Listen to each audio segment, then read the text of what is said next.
Hi, lovelies. Welcome back to Vintage Mike Tales. I'm so glad you're here. Your love and support truly mean the world. Get comfy, relax, and let's dive into a story of love you never saw coming. New York had never felt this silent. The massive wooden doors of the church stood open, letting in the faint sounds of traffic, but inside the world felt frozen.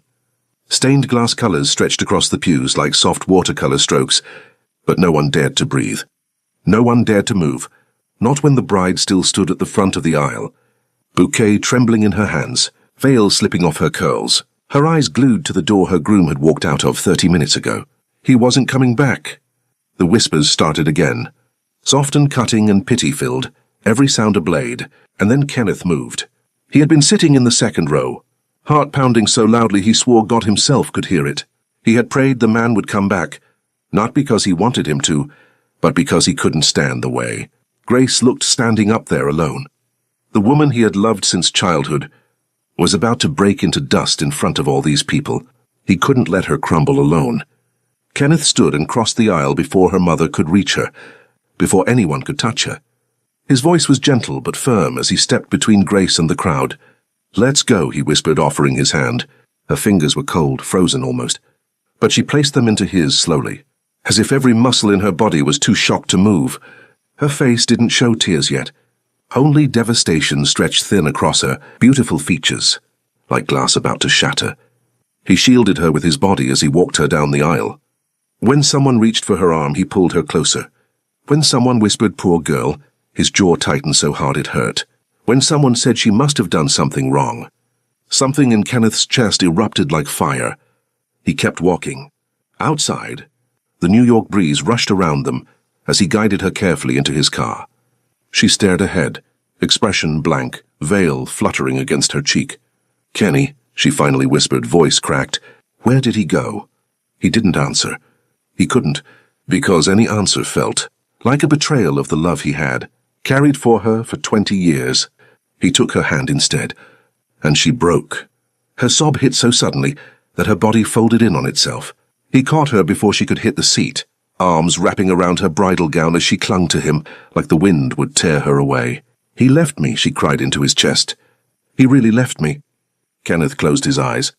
The pain in her voice sliced through him, but he held her tighter, letting her wet his shirt, letting her tremble, letting her pour every ounce of heartbreak into him. "I'm here," he murmured against her forehead. "I'm right here, Grace. He always had been. He always would be." He took her home. Her penthouse felt too big, too quiet, too painfully clean for someone whose entire future had just imploded. Grace didn't move after he led her inside. She just stood in the middle of her living room, bouquet still in her hand, veil slipping to the floor, dress heavy around her. "Kenny," she whispered, a small broken sound. I can't get this off." He stepped toward her slowly, like touching her too harshly might break her into pieces. His hands trembled as he reached for the buttons of her dress. He had imagined this moment 1,000 times in dreams, undressing her with worship and reverence and love, but not like this, never like this, not when she was shaking, not when her heart had been stabbed open. He unbuttoned the delicate row down her back, each tiny click sounding like grief. Her skin was warm beneath his fingertips, and he had to inhale slowly to keep himself steady. "I've got you," he whispered. Her head rested against his shoulder. He felt her breath hitch. He felt her tears soak into his collarbone. He removed her earrings, her necklace, her gloves. He wiped her mascara with a damp cloth, gentle enough to make her eyes flutter shut. He slid her out of the dress, covering her with his jacket when she shivered. All the while he fought the urge to fall apart with her. He laid her on the bed, pulled a blanket over her and sat beside her until her eyes finally closed from exhaustion. He did not leave. The first week was the worst. Grace alternated between anger, sadness, numbness, and a crushing disbelief that left her staring out windows for hours. Kenneth stayed by her side through all of it. He brought her food she barely touched. He drove her to her therapy appointments. He made her drink water. He convinced her to sleep when she fought it. When she finally admitted she couldn't return to Wall Street yet, that she felt like she had nothing left, that she didn't even know who she was outside her career and almost marriage, he held her through the confession. "This isn't the end of you," he whispered into her hair. "This is the beginning of you." She didn't believe him, but he did. He believed in her more than he had ever believed in anything. 3 weeks after the wedding that wasn't, she finally laughed. It was small, a weak exhale after he accidentally spilled tea on himself, but it was real and Kenneth's heart almost burst hearing it. That night, they shared a bottle of wine on her balcony overlooking Manhattan. The sky was purple, the city humming below them, and she leaned into his side like it was the most natural place in the world. "I don't know who I am anymore," she admitted softly. "Without the job, without the wedding, without the applause or the titles, I feel like," her voice cracked, "like I'm nothing. Grace." He turned her face to him gently. "You were someone long before Wall Street knew your name, and you're still someone now. You're still brilliant. You're still kind. You're still you." She looked at him with eyes full of disbelief and something else. Something fragile and curious. "Why do you care so much?" she whispered. "Because I love you. Because I always have. Because I don't know how to exist in a world where I'm not protecting you." He swallowed the words. Instead he said, "Because you matter." She blinked tears away and leaned her forehead into his shoulder. The city lights painted her skin gold. Kenneth wrapped his arms around her, and she melted into him, every breath syncing with his. Minutes passed, maybe hours. At some point she reached for the wine again, giggling softly as she almost missed the glass. She was tipsy, warm and drowsy and emotional, in the way only wine could summon. She curled into him like a child seeking comfort. "You always make me feel safe, Kenny," she murmured, words slurring slightly. His breath caught. His heart almost stopped. He closed his eyes, pressing his chin gently against her hair, and let himself feel the moment. "I would give you my whole life if you asked," he thought. "Every piece of it. Every second. I would lay everything at your feet if it meant you would stay." But he didn't say any of that aloud. He just held her, rubbing small circles on her back, letting her fall asleep on his chest. And somewhere between her soft breaths and the quiet hush of New York below them, something shifted, dangerously and quietly. Something that had been buried for 20 years began to rise to the surface, and neither of them would be able to ignore it for much longer. The skyline of Manhattan, once so sharp and full of possibility, blurred through the rain-streaked windows of Grace's apartment. She had not slept in 3 nights. Her hands shook as she scrolled through her resignation email, eyes wide and chest tightening like it was trying to suffocate her. The Wall Street world she had dominated felt suddenly foreign and meaningless. Titles and bonuses and applause were all gone. All of it had vanished in the wake of her fiancé's betrayal and the hollow echo of a life she no longer recognized. Her chest heaved. Breath caught. Panic seized her like an invisible fist. She sank to the floor, knees tucked into her chest, and pressed trembling hands against her face. "Grace," Kenneth's voice was there instantly, soft and low and unwavering, as if he had always known this moment would come. He dropped to his knees beside her, hands on hers, warmth radiating through the tension. "Breathe with me," he murmured. 1, 2, 3. His chest pressed lightly to hers. "You are not alone, I am here." Tears streaked her face, mascara running like rivers over her cheeks. "I cannot," she gasped. "I cannot do this anymore. I do not know who I am, Kenny. I am nothing without it all. I am nothing." "You are not nothing," he said firmly, eyes locking onto hers. "You are Grace, that is enough. That has always been enough. You have survived more than anyone should, and you are still standing. Come on, let us get out of here." He helped her stand, steadying her as she leaned against him, shaky but willing to move. She had no destination, no plan, but Kenneth was all she needed. His presence was a lifeline, the only anchor she could cling to. "Where?" she whispered. "Somewhere the city will not matter. Somewhere you can breathe. Somewhere you can laugh again." He gave her a small knowing smile. "Vegas," Grace blinked. "Vegas now." Her voice was incredulous but tinged with curiosity. The first spark she had felt in weeks, yes, neon. Lights, sunshine, chaos, no expectations. No Wall Street. Just freedom for a few days. He extended his hand, solid and grounding. "Come with me." Something about the absurdity of it made her laugh. A shaky, brittle sound at first, but then it grew. And for the first time in weeks, she let herself feel something besides loss and heartbreak. She nodded. The neon hum of Vegas wrapped around them the second they stepped onto the strip, a blur of heat and noise and possibility.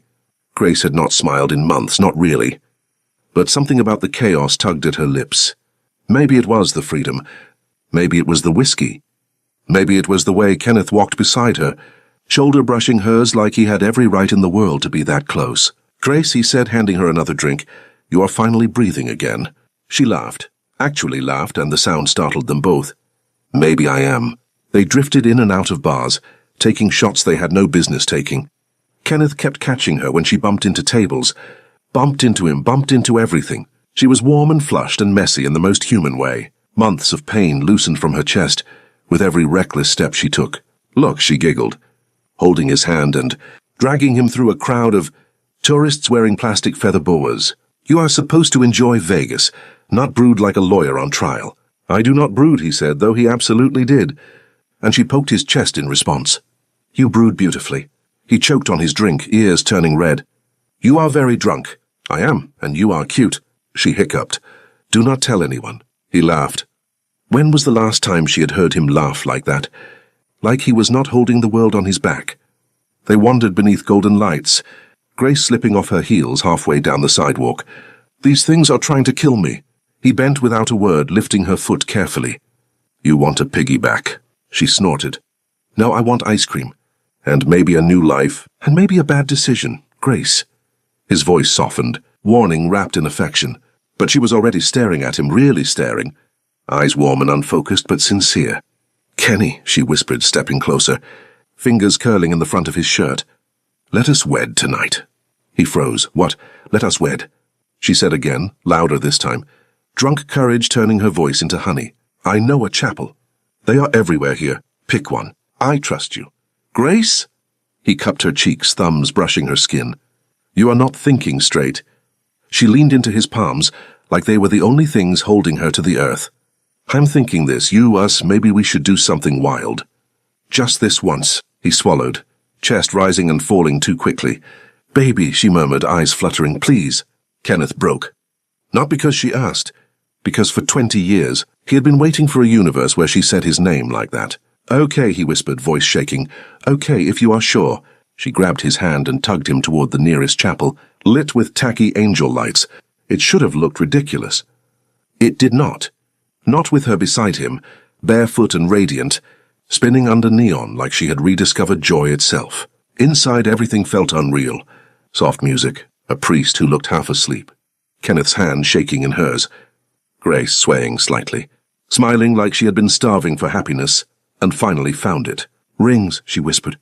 We do not have rings. Yes, we do. She dragged him outside to a street vendor selling cheap trinkets. She held up 2 thin copper bands. Perfect. You deserve better. I want these.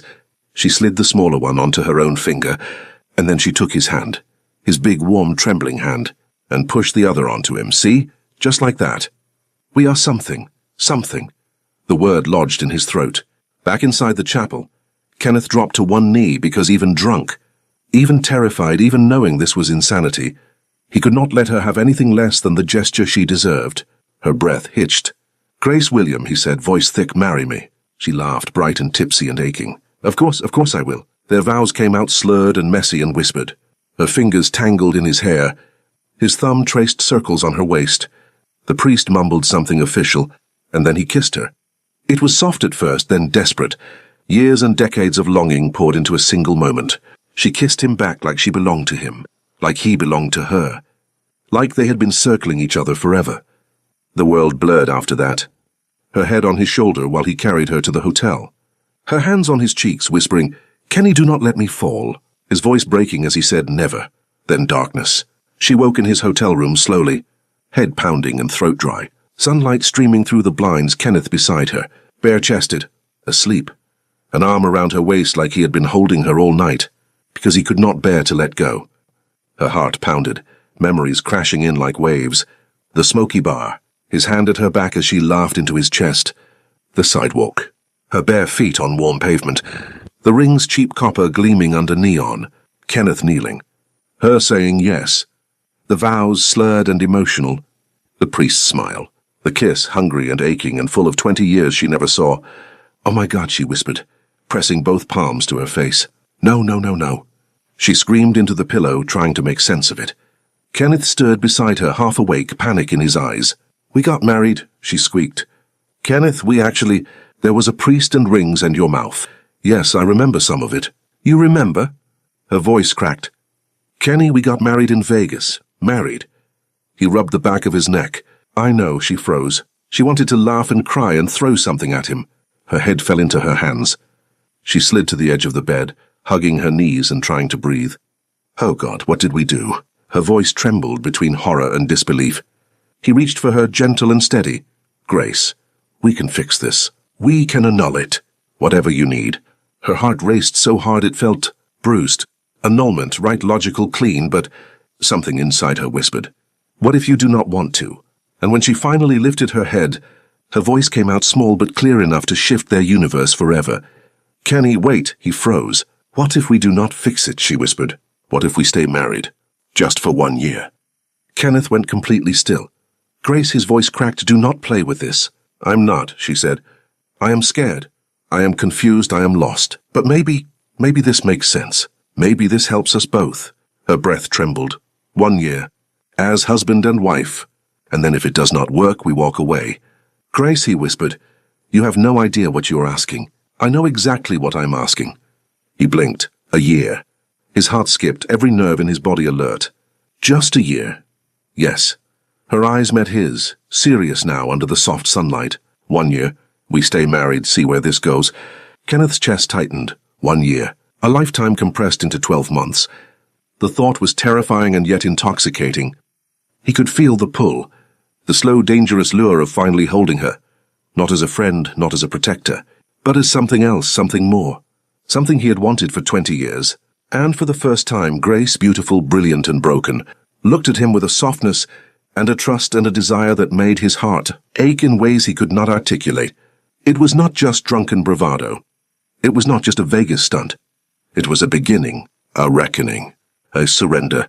He nodded slowly, swallowing against the lump in his throat. 1 year, he said, voice low and reverent. 1 year, then we see. But Grace, his eyes searched hers, earnest and vulnerable. You do not have to do this for anyone but yourself. Her lips curled into a tiny, exhausted smile. I am doing it for me and maybe for us. The room felt charged and heavy with possibility. Outside, the Vegas sun rose, neon signs fading in the morning light. But inside, something else had risen. A promise, unspoken but palpable, hung in the air. A year, that was all they had. But it was enough. For now, it was more than enough. Kenneth reached for her hand, entwining fingers like they had never been separated. Her thumb brushed over his knuckles in silent understanding. And in that touch, in that quiet grounding, they found something neither had dared hope for after so much heartbreak. A beginning that might just change everything. Moving in together had been both exhilarating and terrifying. The apartment smelled faintly of Kenneth's cologne, and the lingering scent of fresh paint from Grace's creative attempts at redecorating. Boxes sat stacked in corners, half unpacked, filled with remnants of lives that once existed separately. Now they were colliding, crashing into each other, like two worlds that had always belonged together but had never met in the right way until now. Kenneth's hands were everywhere, almost unconsciously. He brushed crumbs off her counter, rearranged books she had stacked crookedly, kissed her forehead as she flitted past him. Grace caught him staring more than once, lingering glances as she rearranged the sofa in the bedroom, the sunlight hitting her skin just right, the soft way she chewed her lip when she was thinking. Those looks were not just friendship anymore. They were loaded, electric, and undeniable. The next morning, Grace padded into the kitchen in Kenneth's oversized t-shirt, because her clothes were still in boxes, and found him standing barefoot by the stove, hair messy, glasses slipping down his nose as he read the back of a coffee bag, like it was a legal document. He looked up and froze, then blinked, then swallowed. She tugged the hem of the t-shirt down instinctively. My clothes are still packed, right, his voice cracked. I figured. She laughed softly. You don't have to look away, Kenny. I'm trying to be decent, he muttered, ears turning red, and from that tiny moment the shift began. Quiet, subtle, inevitable. One night she tried painting again for the first time in years. The canvas looked terrible, smeared and chaotic, but at least it felt like something. Paint dotted her cheek, and when she walked into the living room to show him, Kenneth looked up from the couch and inhaled sharply. Grace, you've got a... He reached for her face before thinking, his thumb brushing her cheekbone. Warm, careful, reverent, she stilled. He stilled, a breath suspended between them like fine thread. Then he pulled back abruptly. Sorry, I should have. It's fine, she whispered. But it wasn't fine. It was electric. As the weeks turned into months, a fragile rhythm formed. She rediscovered herself, not the version Wall Street molded. The version she buried. She baked at odd hours, took long, slow walks, read novels late into the night, painted messy emotions across canvas, and Kenneth kept showing up. He left tiny poems hidden around the apartment, tucked into drawers, inside the cereal box under her mug. He never admitted they were for her, but Grace knew it was, and she knew the quiet ache behind each carefully chosen word. She caught him staring sometimes, quick glances that he thought she didn't notice, the kind that lingered a little too long, the kind that said everything he never allowed himself to say. One night rain hammered the windows loud and relentless. Grace shot awake, heart racing, breath uneven, the same nightmare she had been having for months. A hand touched her shoulder gently. "Grace," Kenneth whispered, voice thick with sleep. "It's just a storm." She turned toward him without thinking, burying her face in his chest. He froze only for a second before wrapping his arms around her, pulling her close in a way that felt instinctive, practiced, like he had been holding her in dreams long before now. "You're safe," he murmured. "I'm right here." His thumb brushed small circles along her spine, a soft, grounding rhythm. She melted into him, letting her walls loosen, letting someone else be strong for once. When she finally stopped trembling, she whispered, "I don't know who I'm becoming." His breath warmed her hair. Someone real. She looked up at him through the dim light. "Kenny, what are we doing?" For a moment neither moved. Then he said quietly, "Whatever you need us to." They didn't kiss, but it was the closest they had ever come. Throughout the afternoon the tension only thickened. He brushed past her in the hallway, his hand grazing her hip. She handed him a canvas, her fingers lingering on his wrist. Every accidental touch felt intentional. Every shared breath felt like a promise. Neither of them said out loud. By dinner she was exhausted, emotionally, not physically. Kenneth walked in holding 2 mugs of tea. "You didn't eat lunch," he said softly. Again, she sighed. "I wasn't hungry." "That's not good enough," he murmured, handing her the cup. "You have to take care of yourself." The words landed wrong, too sharp, too familiar to another man who once told her what to do. Grace stiffened. "I don't need you monitoring me." His jaw twitched. "Grace, I'm not. You're hovering," she snapped. "You do it all the time." Kenneth froze. "I'm trying to help." "By treating me like I'm going to fall apart every second?" She set the cup down hard. "I'm not broken. I know that." His voice remained steady, but the hurt flickered in his eyes. "But you've been through hell." "I'm allowed to care." "Maybe I don't want you to care that much." Silence cracked between them. He swallowed. "Then why did you ask me to stay married to you for a year?" Her breath trembled. She opened her mouth, closed it, opened it again. "Because I didn't want to be alone." "That's it," he whispered. "Just convenience?" She flinched. "Kenny, Grace, just say it. Say I'm convenient." Heat rose in her face, anger and guilt tangled. "Why are you making this about your feelings? I'm the one who got left at the altar. I'm the one who had to rebuild my entire life." "Yeah," he said sharply, "and I've been right here rebuilding with you." She stared at him, chest heaving. "And now what? You want a prize for loyalty?" His face fell like she had slapped him. She regretted it instantly. "Kenneth, I didn't mean." "No," he said quietly, "you did." She took a step toward him. "I'm scared. That's all. I'm scared of needing you." He didn't look away. "And I'm terrified of losing you." Her breath caught. He exhaled shakily, voice raw. "I loved you through every boyfriend, every heartbreak. Every moment you ran to me with stories about men who never deserved you. And now you're finally here, and all I can think is, 1 year isn't enough. It'll never be enough." Her eyes burned. "You can't say things like that." "Why?" he whispered. "Because you'll feel something?" The pain in his voice cracked something open in her. "I do feel something," she whispered back, "and it terrifies me." The room stilled. Before either of them could speak again, she turned abruptly and walked toward the bedroom, needing air, space, anything. She grabbed the doorknob, then froze, his reflection in the hallway mirror, her own breathing, the unbearable distance in the few feet between them. "Kenneth?" Her voice shook. He lifted his head. "I don't want to fight," she whispered. The tension in his shoulders softened. He took 1 step toward her, then another, and another. When he reached her, he didn't touch her. He just stood there, close enough that his breath brushed her cheek. "Grace," he said softly, "tell me what you're feeling." "The truth." She inhaled shakily. "I don't know how to love someone without being afraid they'll leave." He closed his eyes for a moment as if steadying himself. "I'm not him." "I know," she whispered. "Then look at me." She did. He cupped her face gently, so gently she nearly melted. His thumb brushed her cheek, slow and reverent. "You don't have to be afraid with me," he murmured. "Not ever." Her breath trembled. "Kenneth." And then he did something he had never done before. He spoke without caution, without restraint. "I'm in love with you," he said quietly. "I've been in love with you since we were kids. Since before you knew what you wanted from life, since before I knew how deep this would go. 20 years, Grace. I've loved you for 20 years. The confession hit her like a wave. Her lips parted. "Kenny." He shook his head. "Let me finish." She nodded, tears gathering. "I didn't tell you because I didn't want to lose you. I didn't tell you because you were happy, and then you weren't.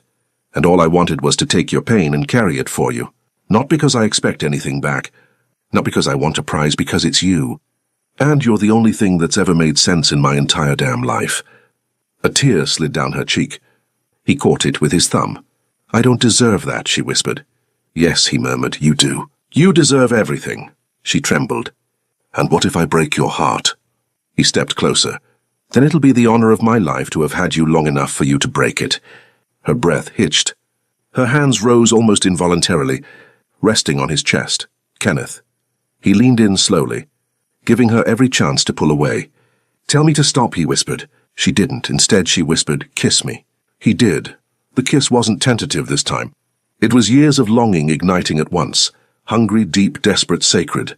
His hands slid into her hair, her fingers curled into his shirt, pulling him closer, their breaths merging, their bodies aligning like they had always belonged together. They stumbled into the bedroom, mouths never parting. His hands explored her slowly, reverently, as if memorizing her. She tugged his shirt off. He lifted her into his arms. She gasped softly when his lips traced down her neck, her collarbone, her shoulder. "Kenny," she breathed. He froze, forehead against her skin. "Tell me you want this," he whispered. "Tell me it's not just fear or comfort or—" She cupped his face firmly. "I want you, not because I'm scared, not because I need a distraction, but because it's you. It's always been you." Desire flared in his eyes, raw and vulnerable and overwhelming. He kissed her again, slower this time, deeper. His hands slid along her curves, her fingers tangled in his hair. Clothes fell away piece by piece, soft thuds on the floor. When he laid her on the bed, he paused, hovering over her, eyes filled with something that stole her breath. "Grace," he murmured, "I've dreamed of you for half my life." She pulled him down gently, then stopped dreaming. They made love tenderly at first, like discovering a language they had always spoken, but never dared to voice. Every touch was reverent, every kiss a confession. He worshipped her slowly, deeply, fully. She touched him like she was learning him all over again. Then it shifted, heat rising, breaths quickening, bodies moving in perfect, wordless rhythm. "Kenneth," she gasped, fingers clutching his shoulders. "Don't stop." "I won't," he whispered into her neck. "I promise." And he didn't. Afterward, they lay tangled in the sheets, her head on his chest, his arm wrapped firmly around her waist, as if he feared she might drift away. "Kenny," she whispered into the quiet. "Yeah." She traced a slow circle over his heart. 1 year might not be enough. His breath caught. He pulled her closer, pressed his lips to her forehead, and whispered, "It'll never be enough." 1 year had started as a reckless experiment, a whim born from tequila and desperation. But it had become everything they had ever wanted. And neither of them would ever let it go. Grace woke before him. The early morning light slipped through the curtains, soft and warm, painting Kenneth's bare shoulders in gold. His arm was draped around her waist, his breath steady against her neck. Last night lingered on her skin, his touch, his voice. The way he whispered her name like it was something sacred. She turned slightly, watching him, beautiful in a way only a man who loves deeply could be. Vulnerability softened all the sharp lines of his normally composed face. He stirred, eyes blinking open. "Morning," he murmured, voice husky with sleep. Her breath caught. "Hi." A slow smile curved his lips. "You're staring. You were peaceful," she whispered. "I'm peaceful because of you." Heat crept into her chest, warm and terrifying. She looked away too quickly, and he noticed because he always noticed. "What's wrong?" he asked gently. "Nothing," she said. She started to shift out of his arms, but he sat up, pulling her back. "Grace," his voice softened. "Don't run." She stilled, breathing uneven. "I'm not running." "You are," he whispered. "You always do when you're scared." She swallowed. "Kenny, what if last night was a mistake? His expression didn't flinch, but the pain flashed through his eyes like lightning. A mistake, he repeated quietly. I didn't mean it like that, she said quickly. He got out of bed, grabbing his shirt, pulling it on with hands that weren't as steady as he wanted them to be. Kenneth, wait! No, it's fine. His voice was controlled but clipped. I should make breakfast. Kenny, please. He didn't look back. The silence between them during breakfast was unbearable. Grace pushed eggs around her plate without eating. Kenneth washed the same mug twice. Their eyes avoided each other. Like contact would set off an explosion they weren't ready to face. Finally, Grace stood abruptly. This is stupid. Kenneth looked up, startled. We're acting like strangers, she said, voice trembling. After everything that happened, after everything we've shared, you're pretending nothing's wrong and I'm pretending I'm okay. And neither of those things is true. He inhaled slowly. Then tell me what is true, Grace. Because I can't keep guessing what you need. Her throat tightened. I'm scared. Of me? No, she said instantly. Of losing you. His jaw softened. I don't know how to do this, she whispered, voice cracking. Every time I care, I lose. Every time I let myself hope, it collapses. I'm afraid that if I let myself fall for you fully, I'll wake up one day and you won't be here. He came toward her, slow, cautious, as if approaching something fragile. I'm not going anywhere, he said. You don't know that, she whispered. I do, he answered quietly, because I've already survived 20 years without you. I know what that emptiness feels like. And now that I have you, Grace, I'm never going back to that. Her breath trembled. Kenny. And last night, he said softly. It wasn't a mistake. It was the best thing that's ever happened to me. Her eyes burned. He exhaled. But you woke up this morning terrified, and that's okay. We can go slow if you want. We can stop if you want.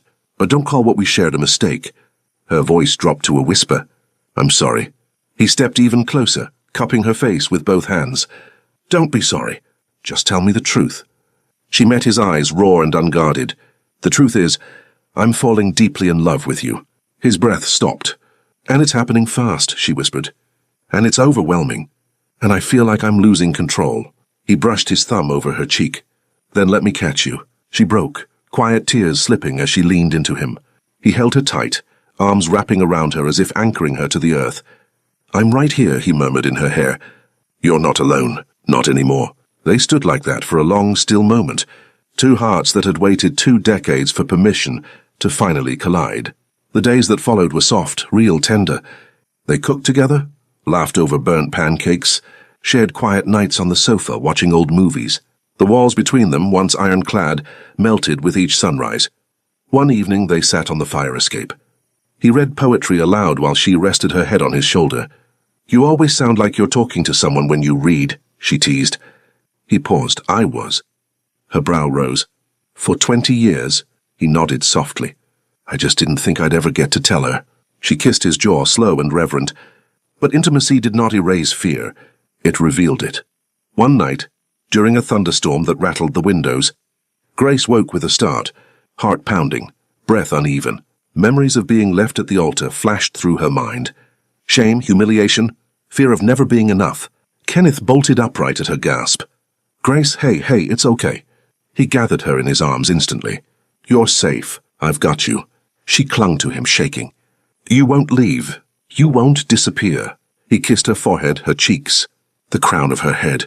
Never. Not in this lifetime. Not in any. She sobbed into him, exhausted, vulnerable, trusting him with pieces of her she had never let anyone hold. He stayed awake until she drifted off again, his fingers tracing soothing circles on her back. Forever, he whispered into her hair. You're mine forever. Weeks turned into months. Their love deepened, fierce, tender, passionate. And then, one evening, she found him on the balcony holding a small velvet box. Her heart stopped. Kenny, she whispered. He turned, startled, not expecting her yet. It's not what you think, he said quickly, swallowing. I was practicing. Practicing, she repeated. He exhaled. The vow renewal. I wanted it to be perfect. Her breath caught. You're planning it. I want to marry you, he said simply. Really marry you, sober, fully, intentionally. If you'll have me. Grace walked toward him slowly, tears gathering. Kenneth. He opened the box. Inside was a simple gold band. Elegant, timeless, completely her. I want to spend every day of my life loving you, he said quietly. Not because we're bound by some drunken mistake, Not because of a deal, not because of a year, but because you're the love of my life. A tear escaped down her cheek. I'm scared, she whispered again. So am I, he admitted, but I'd rather be terrified with you than safe without you. She let out a shuddering breath. He took her hand. Grace, will you renew our vows? Will you let this be real? She pressed her forehead to his. Yes, she breathed. God, yes. Kenneth pulled her into his arms, kissing her like the moment he'd waited for all his life. The vow renewal was small, just them. A quiet rooftop garden, twinkle lights, and a minister who didn't look bewildered this time. Grace wore a simple white silk dress. Kenneth wore a navy suit, eyes soft and shining. He took her hands. I've loved you for 20 years, he said, but today I promise to spend the next 20 proving it.